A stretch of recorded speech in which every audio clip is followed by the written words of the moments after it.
کیا بھی عبد القادر صاحب ان سب کی زیارت کرنے آیا ہوں، تو آپ اس چکر میں مت رہیے کہ میں مقرر ہوں، میں مقرر نہیں ہوں، یہ ان لوگوں کی جوتیوں کا صدقہ ہے جو آپ تک پہنچا رہا ہوں جی، اس سے زیادہ کوئی اوقات نہیں ہے، بدترین از خلائق ہوں میں، دعا کیجئے میرے لیے۔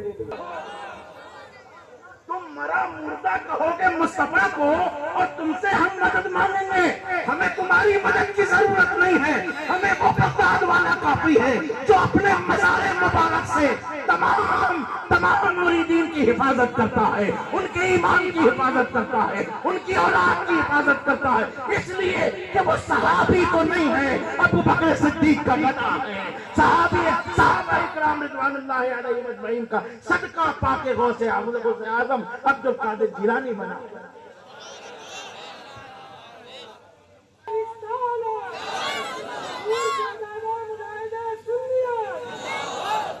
سمجھ میں آئی بھائی؟ سمجھ میں کا ترجمہ سنیے، جب حضرت سلیمان علیہ السلام نے یہ بات کہی کہ بلقیس کا تخت لے آؤ، انہوں نے کہا قال عفریت من الجن۔ سمجھ میں آ رہی ہے انور بھائی؟ بھائی پھپون کے بہت سارے مرید بیٹھے ہوئے ہیں یہاں پہ، حافظ رئیس صاحب بھی ماشاءاللہ ہمارے مرید مطلب آستانہ شریف میں داخل ہو گئے سلسلے میں، آپ کو سمجھ میں آ رہی ہے؟ اکثر صاحب، ارسن بھائی، ذاکر صاحب وغیرہ۔ قال عفریت من الجن انا آتیک به قبل ان تقوم من مقامک۔ آپ کا دربار برخاست ہونے سے پہلے، آپ کا دربار برخاست ہونے سے پہلے میں تخت بلقیس لے آؤں گا۔ کس نے کہا یہ؟ نہیں، ترجمہ یہ مت کیجیے، اعلیٰ حضرت کا ترجمہ کیجیے، کوئی ترجمہ کافر قبول نہیں ہے مجھے، سوائے اعلیٰ حضرت کے۔ اعلیٰ حضرت کا ترجمہ سر آنکھوں پہ، اعلیٰ حضرت فرماتے ہیں خبیث قسم کا جن ہوتا ہے، خبیث جن خبیث جن بھی ہے اور خبیث بھی ہے۔ اور اس نے کیا کہا؟ انا آتیک بہ قبل ان تقوم من مقامک، آپ یہ دربار برخاست کریں گے اس سے پہلے میں لے آؤں گا۔ سلیمان علیہ السلام نے کہا ابے تو لے آئے گا بھائی، وہ تو دروازے کے باہر سامنے کھڑی ہوئی ہے، وہ آنا چاہتی ہے، میں چٹائی پہ بیٹھا ہوں، مجھے نہیں لگتا ہے کہ اس کو یہاں بٹھانا چاہیے، اس لیے اس کا تخت منگا رہا ہوں، وہ سامنے کھڑی ہوئی ہے، اس کا تخت ابھی چاہیے مجھے۔ اب سنیے آپ، قال الذی عنده علم من الكتاب انا آتیک بہ قبل ان یرتد الیک طرفک۔ سمجھ رہے؟ ان میں سے ایک شخص کھڑا ہوا، جب یہ جنات نے ایک بات کہی تو ایک شخص کھڑا ہوا۔ اب قرآن کا نقطہ سنیے، جو شخص کھڑا ہوا اس نے کہا الذی، قرآن فرماتا الذی عنده علم من الکتاب۔ یہ کیا بات ہوئی پروردگار؟ کوئی اور وصف بھی تو ذکر ہو سکتا تھا، وہ پہلوان بھی تو ہو سکتا تھا، وہ طاقتور بھی تو ہو سکتا تھا بھائی، وہ صاحب ثروت بھی تو ہو سکتا تھا، وہ بادشاہ بھی تو ہو سکتا تھا، وہ جاگیردار بھی تو ہو سکتا تھا۔ یہ تو نے کیسے کہا کہ اس کے پاس تھوڑا سا علم کتاب تھا؟ یہ وصف کیوں ذکر کیا؟ اس پہ توجہ چاہتا ہوں۔ آپ سب اہل علم حضرات میں اپنا سبق سنا رہا ہوں آپ کو بھئی، کوئی اور وصف ذکر کرنا تھا، کوئی اور کوالٹی بتانا تھی کہ وہ ایسا تھا جو کھڑا ہوا، وہ ایسا تھا جو کھڑا ہوا، وہ ایسا تھا، وہ بہت طاقتور تھا، اور اس نے یہ کہا کہ میں آنکھ ادھر سے ادھر ہونے کے بیچ میں لے آؤں گا۔ اللہ فرماتا نہیں، تمہیں عقیدہ دینا ہے، عقیدہ دینا ہے بھئی، کیا عقیدہ دینا ہے؟ کہ الذی عنده علم من الکتاب، اس کے پاس تھوڑا سا علم کتاب تھا، تھوڑا سا، سمجھ رہے ہیں؟ علم کتاب تھا۔ میں پوچھتا ہوں کتاب کون سی تھی؟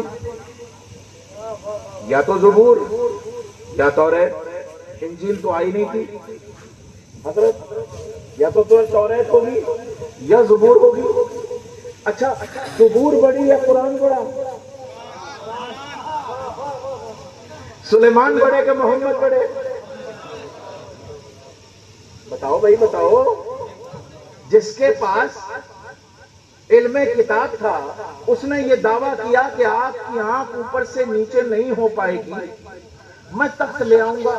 تو یہ دعویٰ کس طرح کر دیا؟ کہ اس کا وصف تو دیکھو، اس کی کوالٹی یہ ہے کہ وہ کتاب کا عالم ہے، اور پوری کتاب کا نہیں، تھوڑی سی کتاب کا عالم ہے، تھوڑی سی کتاب کا عالم ہے. علم من الکتاب. آئے اس تنوین پہ غور کروانا چاہتا ہوں. علم، تھوڑا سا علم ہے اس کے پاس کتاب کا. کام کتنا بڑا کر رہا ہے کہ پلک جھپکنے سے پہلے وہ تخت لے کے آ رہا ہے بلقیس کا. یہ کیسے ہو سکتا ہے کہ جو کام جناتوں نے نہیں کیا وہ ایک ولی کر دے؟ کہ یہی تو کرتا ہے ولی جو جناتوں کے بس میں بھی نہ ہو تو ولی کی ٹھوکر سے.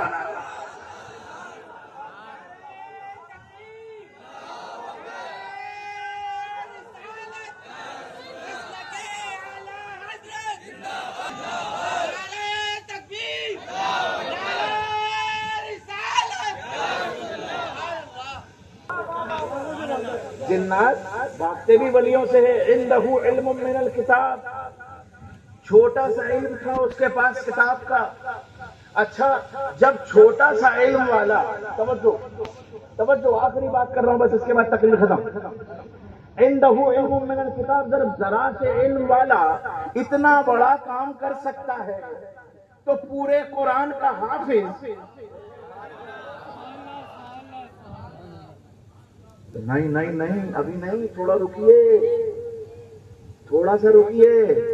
وہیں آئیے واپس جب اس نے کہا تھا عندہ علم من الکتاب انا آتیک بہ قبل ان یرتد الیک طرفک. آپ کی یہ آنکھ جو اٹھی ہوئی ہے یہ ادھر نہیں آ پائی کہ میں لے آؤں گا. تب کہنا کیا چاہتے ہو؟ تب کہنا یہ چاہتا ہوں کہ علم کا، کتاب کا علم بھی ہونا ضروری ہے، اور صاحب کتاب سے نظریں ملنا بھی ضروری ہے. اگر کنیکشن نہیں ہوگا تو کرنٹ نہیں آئے گا. کرامت کے لیے ضروری ہے کہ صرف حافظ نہ ہو بلکہ غلام مصطفیٰ بھی ہو، عقیدہ توحید کے ساتھ عقیدہ رسالت بھی ہو، عقیدہ صحابیت بھی ہو. تب جا کے حافظ ہونا بھی کام آئے گا، مولوی ہونا بھی کام آئے گا، عالم ہونا بھی کام آئے گا، فاضل ہونا بھی کام آئے گا. اور اگر یہ نہیں ہے تو محمد کی غلامی دین حق کی شرط اول ہے. اسی میں ہو اگر خامی تو سب کچھ نامکمل ہے. آپ میری بات سمجھ رہے ہیں؟ نہیں سمجھ رہے ہیں؟ میں نے تقریر کر لی اپنی جو مجھے کرنا تھی. الا ان اولیاء اللہ لا خوف علیہم ولا هم يحزنون. اگر آپ کی اجازت ہو تو ایک آخری بات عرض کریں، بلکہ نہیں ابھی تو 2 باتیں عرض کرنا پڑیں گی مجھے.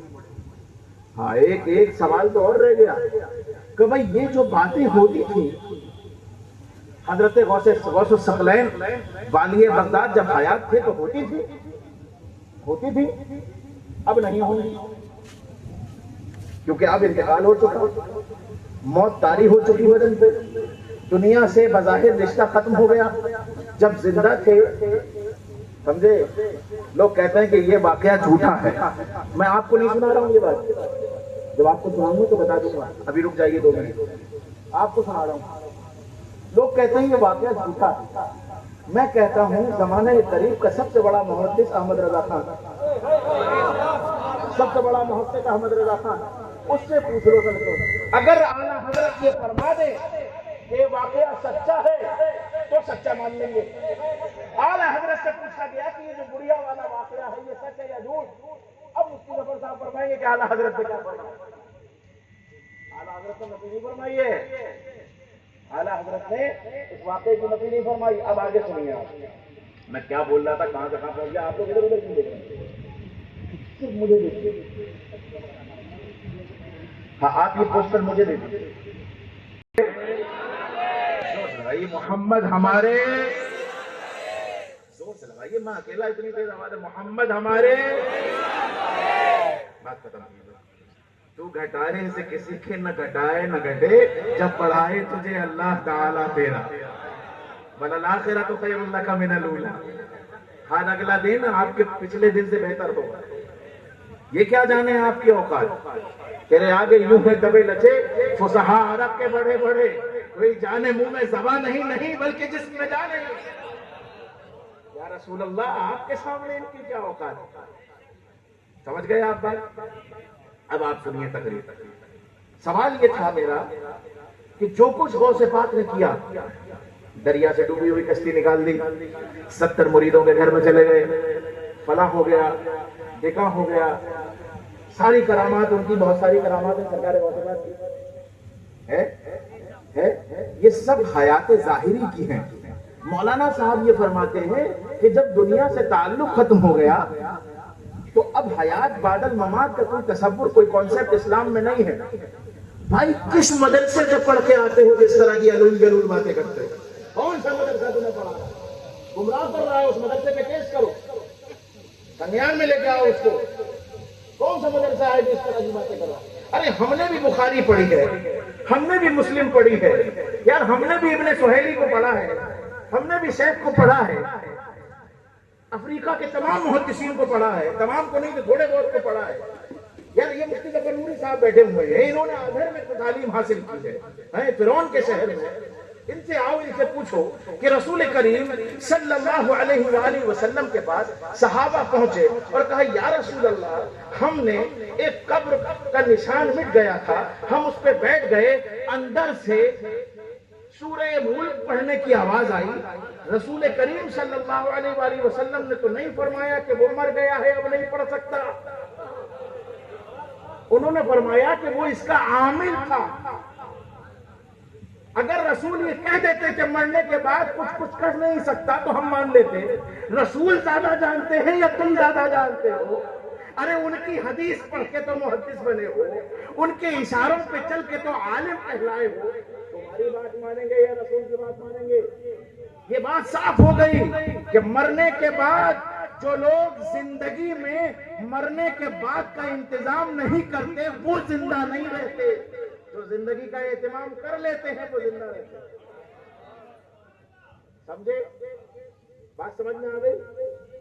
شیخ جلال الدین سیوطی ایک نام ہے، بہت بڑا نام ہے.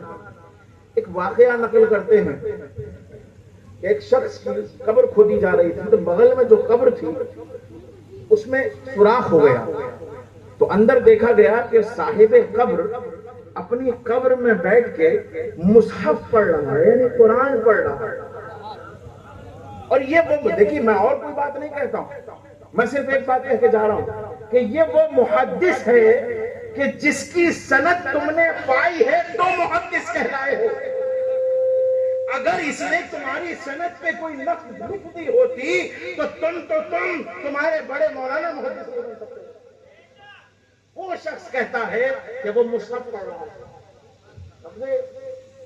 تو حیات بعد الممات یہ الگ قصہ ہے، کون زندہ رہتا ہے کون مر جاتا ہے یہ ایک الگ قصہ ہے. میں آپ کو اسی ضمن میں ایک عقیدہ عرض کرنا چاہتا ہوں. حضرت ابو ہریرہ غالباً رضی اللہ تعالیٰ عنہ سے مروی ایک حدیث، بندہ جب نوافل ادا کرتا ہے سب سے زیادہ اللہ کو پسند ہے کہ وہ فرائض ادا کرے، اس سے قرب حاصل کرے اللہ کا. اور پھر جب اس سے آگے بڑھ کے 2 نفل 4 نفل 8 نفل 10 نفل 100 نفل 1000 نفل پڑھ لیتا ہے تو اللہ رب العزت، مفہوم عرض کر رہا ہوں، فرماتا ہے کہ میں اس کے کان بن جاتا ہوں جس سے بندہ سنتا ہے، میں اس کے پیر بن جاتا ہوں جس سے بندہ چلتا ہے. حضرت عائشہ رضی اللہ تعالی عنہا ام المومنین صلوات اللہ علیہا فرماتی ہیں کہ میں نے رسول اللہ سے سنا، ایک حدیث تو یہ ہے، دوسرا ٹکڑا یہ کہ میں اس کی زبان بن جاتا ہوں جس سے وہ بولتا ہے، جس سے وہ بولتا ہے بندہ. کب ہوتا ہے؟ جب نوافل کی کثرت ہوتی ہے. اب میں آپ سے پوچھتا ہوں، اللہ زمان و مکان میں قید ہو سکتا ہے؟ بولو گے نہیں تو آخری کیسے کریں گے؟ یہ تو کنکلوژن چل رہا بھائی، نیا واقعہ نہیں ہے، یہ سمیٹ رہا ہوں میں. اللہ زمان و مکان میں قید ہو سکتا ہے؟ آپ یہ کہہ سکتے ہیں کہ اللہ 2024 میں نہیں تھا، معاذ اللہ 2025 میں ہے؟ کہہ سکتے ہیں؟ کوئی نہیں کہہ سکتا. اللہ اس کمرے میں ہے کہہ سکتے ہیں؟ نہیں کہہ سکتے. اللہ کے لیے زمان و مکان ساری حدیں ختم ہیں، اسی کا بنایا ہوا ہے۔ اللہ فرماتا میں اس کا ہاتھ بن جاتا ہوں، میں اس کا پیر بن جاتا ہوں، یہاں سے وہاں تک کے لوگوں کی توجہ چاہتا ہوں، اور ایک عقیدہ کہتا ہوں، ایک عقیدہ اہل سنت والجماعت کا دے کے جاتا ہوں کہ جب اللہ کا ہاتھ اس کا ہاتھ کہلایا، اللہ کا پیر اس کا پیر کہلایا، اللہ کے کان اس کے کان کہلائے، اس کی زبان کو اللہ نے اپنی طرف منسوب کر لیا، اللہ نے اس کی بولی کو اپنی بولی کہہ دیا، تو اب عبد القادر جیلانی کا ہاتھ قبر میں رہے یا باہر رہے، اس کے لیے زمان و مکان کی قید ہے۔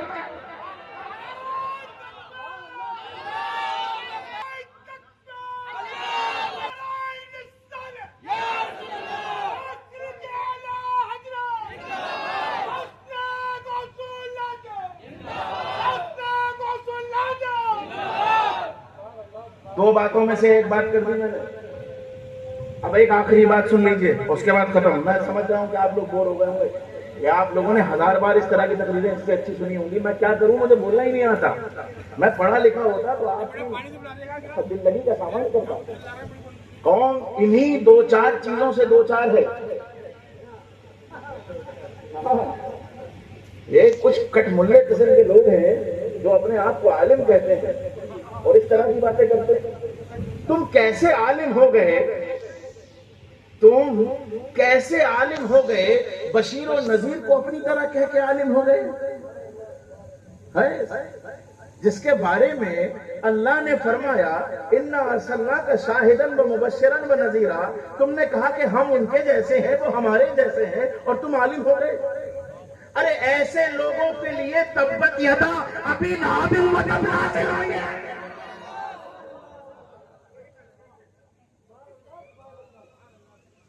ایسے لوگوں کو عالم نہیں کہا گیا۔ عالم کس کو کہا گیا؟ عالم اس کو کہا گیا جو محمد کو محمد مانتا ہو، احمد مانتا ہو، حامد مانتا ہو، محمود مانتا ہو، عاقب مانتا ہو، حاکم مانتا ہو، سراج مانتا ہو، منیر مانتا ہو، وہ محمد کا غلام ہے، وہ عالم ہے، تم عالم نہیں ہو۔ سمجھے میرے بھائی؟ اب آخری بات سن لیجیے بھائی، اس پہ سے نکلے تو اب اس پہ آگے کہ صاحب عرس کیوں کرتے ہو، صحابہ نے کیا، میلاد کیوں کرتے ہو، صحابہ نے کیا، جلوس کیوں نکالتے ہو، صحابہ نے کیا، جھنڈے کیوں لگاتے ہو، صحابہ نے کیا، فاتحے کیوں کرتے ہو، صحابہ نے کیا۔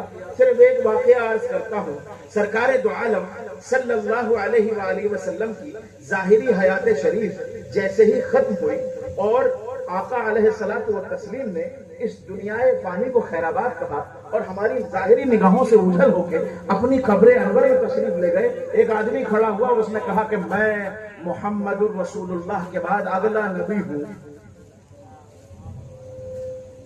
توجہ چاہتا ہوں حضرت، کیا آپ لوگوں کو کیا میں کہہ رہا ہوں، آپ لوگ بور ہو گئے، تکلیف سمجھ سمجھ بور تو ہو ہی جائیں گے آپ، کسی عالم کی سنیں گے تو شاید سمجھ میں آئے گی۔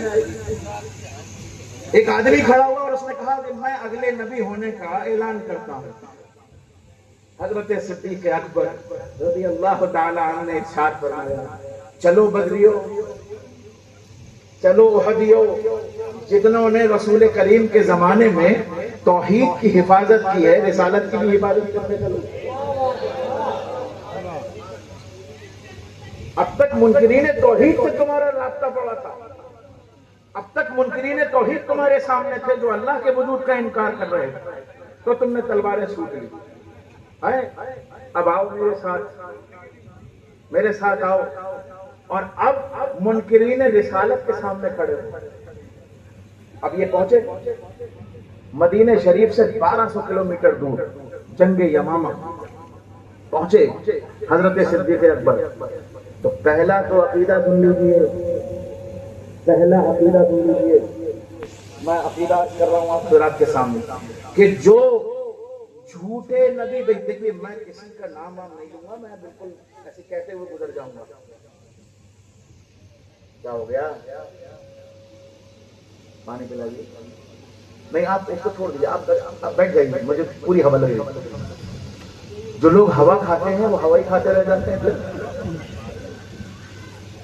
ایک عقیدہ سن لیجیے آپ، اس کے بعد میں آگے عرض کرتا ہوں کہ جو جھوٹے نبی کا راستہ مسدود کرنے کے لیے نکلے، توجہ، جو جھوٹے نبی کا راستہ مسدود کرنے کے لیے نکلے وہ صحابہ کا غلام ہوتا ہے، اور جو جھوٹے نبی کا راستہ ہموار کرنے کے لیے خاتم النبیین کے الفاظ و معانی میں تبدیلی کر دے وہ صحابہ کا عاشق نہیں ہو سکتا بلکہ رسول کا غلام ہوتا ہے۔ آپ سمجھ رہے ہوں گے؟ میں اس کے آگے کچھ نہیں کہوں گا، آگے سنیے آپ۔ جنگ یمامہ ہوئی، اب دو لوگ آمنے سامنے، ادھر سے صحابہ ادھر سے جھوٹی نبوت کا دعویٰ کرنے والے لوگ، جو دعویٰ کرنے والا تھا اس کے سپورٹر آمنے سامنے کھڑے ہو گئے۔ میں آپ کو دلیل دے رہا ہوں کہ یہ قرآن خوانی، جلیبی، گوشت ماڑے، یہ سب کہاں سے ہیں؟ آپ مجھ سے سن کے جاؤ بھائی اپنے مطلب کی بات۔ یہ بریانیاں، یہ قورمہ، یہ غوث پاک کا مرغا، یہ شبرات کا حلوہ، یہ سب مجھ سے سن کے جائیے، اتنے فون مت چلائیے یار، میں سیلیبریٹی تھوڑی ہوں۔ آپ بس میری بات سن لیجئے۔ جنگ یمامہ میں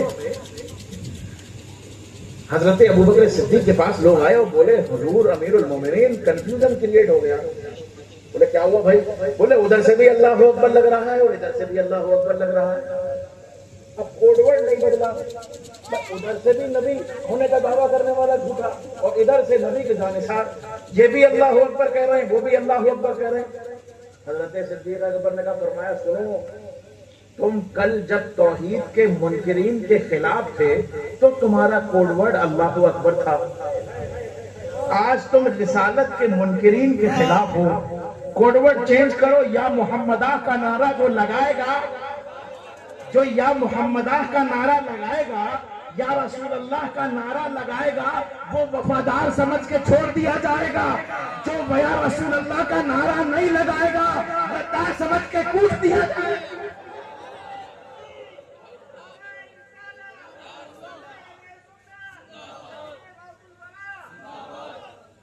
سمجھ رہے ہو میری بات؟ سمجھ رہے ہو بھائی؟ ہاں، تو یہ نعرہ وہاں سے نکلا۔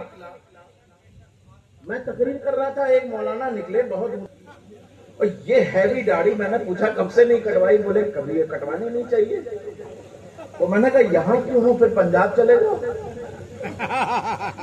اتنی لمبی داڑھی تو ہمارے یہاں نہیں ہے بھائی، جو اس سے باہر نکلے وہ تو کٹوائی دینا چاہیے۔ ہمارے یہاں داڑھی کا پیمانہ کیا ہے؟ یاد رکھو معتزلہ میں سے نہیں ہے ہم۔ میں حضرت ظفر نوری صاحب کی توجہ چاہتا ہوں، آج یہاں پہ ایک وبا عام ہے۔ پیر صاحب کی داڑھی دیکھی اتنی بڑی تھی، پیر صاحب پہ ایمان لایا کہ محمد رسول اللہ پہ داڑھی ایک پشت ہوگی تو پیر قبول ہے، ورنہ ایسے پیر ٹھوکروں پہ مار دیتا ہوں۔ ایک پشت داڑھی رکھو، یہ کیا داڑھی کا مذاق اڑا رہے ہو؟ بات ختم کرو یار، آپ درود شریف پڑھیے اللہ۔ بھائی پیر صاحب کچھ نہیں ہوتے ہیں، محمد رسول اللہ ہوتے ہیں جو کچھ ہوتے ہیں صلی اللہ علیہ وسلم۔ صحابہ اکرام ہوتے ہیں، فقہاء ہوتے ہیں، علماء ہوتے ہیں، اور وہ بھی علماء جن کا صحیح علم کام کر رہا ہو، جن کی نگاہیں در مصطفیٰ پہ ٹکی ہوئی ہوں، وہ علماء۔ یہ علماء نہیں جو مصطفیٰ کو مرا ہوا بہت کر دے۔ جی میں کہاں تھا؟ مجھے یاد دلاؤ، میں کہاں تھا؟ یہ داڑھی کہاں تھا میں؟ ہاں، وہ مولانا آئے اتنی بڑی داڑھی والے اور مجھ سے بولے اتنی دیر سے تقریر کر رہے ہیں آپ، مجھے ایک بات بتائیے، اس میں میلاد کا ثبوت کہاں ہے؟ اس میں گادر کا ثبوت کہاں ہے؟ اس میں چادر کا ثبوت کہاں ہے؟ اس میں شیرینی کا ثبوت کہاں ہے؟ اس میں پلاؤ زردے کا ثبوت کہاں ہے؟ میں نے کہا سب کا ثبوت تو اسی میں ہے۔ منکرین رسالت کے خلاف نکلے تھے، نعرہ بدل دیا انہوں نے، کل تک نعرہ تکبیر لگاتے تھے، آج نعرہ رسالت پہ آ گئے، اللہ اکبر سے یا محمدہ کہنے لگے۔ مجھے بتاؤ، جب منکرین نے جو شکلیں بدلی ہیں، صحابہ کے غلاموں پہ یہ واجب ہے کہ اس طرح ان کا جواب دیا جائے۔ بے شک مصطفیٰ کی میلاد کی خوشی صحابہ نے نہیں بنائی، اس لیے کہ اس وقت منکر نہیں تھا۔ ہمارے زمانے میں منکر ہے، فاتحہ کا منکر ہمارے زمانے میں، چادر کا منکر ہمارے زمانے میں، حضرات اولیاء اکرام کے تقدس کو پامال کرنے والے لوگ ہمارے زمانے میں. یہ زمانہ بدلتا جا رہا ہے. صحابہ کے غلام اپنا نعرہ بدلتے جا رہے ہیں. جب نعرہ تکبیر کے خلاف آواز اٹھے گی, نعرہ تکبیر لگے گا, نعرہ رسالت کے خلاف آواز اٹھے گی, نعرہ رسالت لگے گا, نعرہ حیدری کے خلاف آواز لگے گی, نعرہ حیدری لگے گا, نعرہ غوث کے خلاف آواز لگے گی, نعرہ غوث لگے گا. اور جب عقیدے کی بات ہوگی تو مسلک اعلیٰ حضرت لگے گا.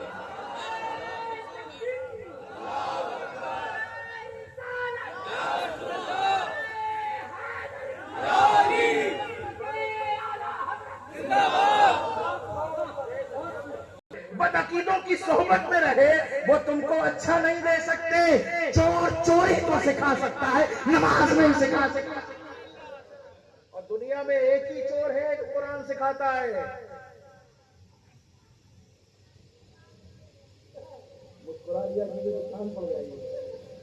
ایک ہی چور ہے جس نے قرآن سکھایا ہے, اور وہ بھی ایسے ویسے کو نہیں. حضرت ابو ہریرہ کو سکھا دیا. ہائے بھول جاتے ہو تقریباً, کچھ لوگ کر کے بھول جاتے ہیں, کچھ لوگ سن کے بھول جاتے ہیں.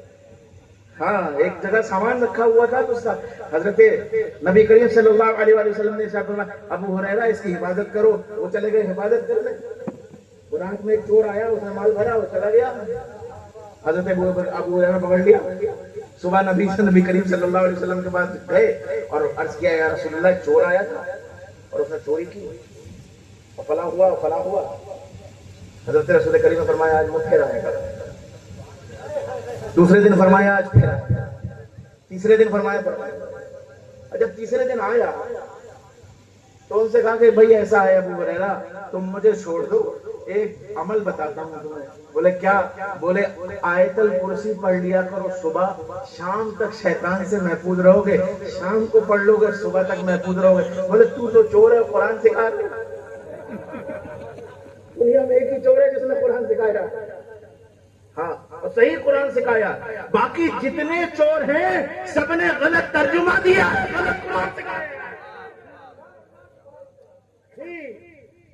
اب رسول کریم کے پاس آئے دوسرے دن, تیسرے دن, یا رسول اللہ وہ آیا تھا؟ نہیں. حضرت رسول کریم نے پوچھا رات کے چور کا کیا حال ہے؟ رسول اللہ آیا تو تھا لیکن مجھے ایک دعا بتا کے چلا گیا. کا کیا دعا؟ کا اس نے بتایا کہ آیت الکرسی اللہ لا الہ الا هو الحی القیوم پڑھ لیا کرو, صبح پڑھو گے شام تک محفوظ رہو گے, شام تک پڑھو گے صبح تک محفوظ رہو گے. ابو ہریرہ وہ جھوٹا ہے مگر بات سچی کر کے گیا. تم کہتے ہو غیب کا علم نہیں ہے, تمہارا عقیدہ درست ہو. ارے رسول تو وہ ہے, اور کوئی غیب کیا, تم سے نیہا ہو بھلا, جب نہ خدا ہی چھپا تم پہ کرو درود. تو بھائی دیکھو میری بات سنو, عرس, گاگر, چادر, میلاد, جلسے, محفلیں, تعزیہ, یہ سب آپ کے اوپر نہیں ہے. آپ کے اوپر تو ابھی اسلامیت باقی ہے. یہ تو عقیدت کے ذمہ میں آتا ہے. سب میلاد فرض ہے, وہ ایک علماء کرام میں سے فتویٰ دے دے کہ میلاد فرض ہے, میں مان جاؤں گا. میلاد فرض ہے, فجر فرض ہے, جلسہ فرض ہے, ظہر فرض ہے, فاتحہ فرض ہے, عصر فرض ہے. بولیے حضرت بولیے بھائی, بتاؤ. شبرات کا حلوہ فرض ہے, مغرب فرض ہے, پیر صاحب کے ہاتھ پیر چومنا فرض ہے, ماں باپ کی اطاعت فرض ہے. بتاؤ ہے اطاعت فرض کریں. بھائی پہلے مسلمان بنو, تم شارٹ کٹ مار رہے ہو. سبحان اللہ بول دو, شارٹ کٹ مت مارو. 5 وقت کی نماز لازم کر لو. رسول اللہ نے فرمایا ہم میں اور بے دینوں میں نماز بیچ کی چیز ہے. فرق ہم میں یہ ہے کہ وہ نماز نہیں پڑھتے, ہم نماز پڑھتے ہیں. کفر اور ایمان کے فرق کا نام نماز ہے. بھائی نماز کیوں نہیں پڑھتے؟ اور ہر آدمی پیر صاحب کے پاس آ رہا ہے, تعویذ لکھ دیجئے, دعا پھونک دیجئے. اب پیر صاحب پاگل ہوا جا رہا ہے. اگر پیر صاحب باضمیر ہے تب تو ٹھیک ہے, اور اگر بے ضمیر ہے تو سمجھ رہا کہ ہاں میری پھوک سے صحیح ہوا۔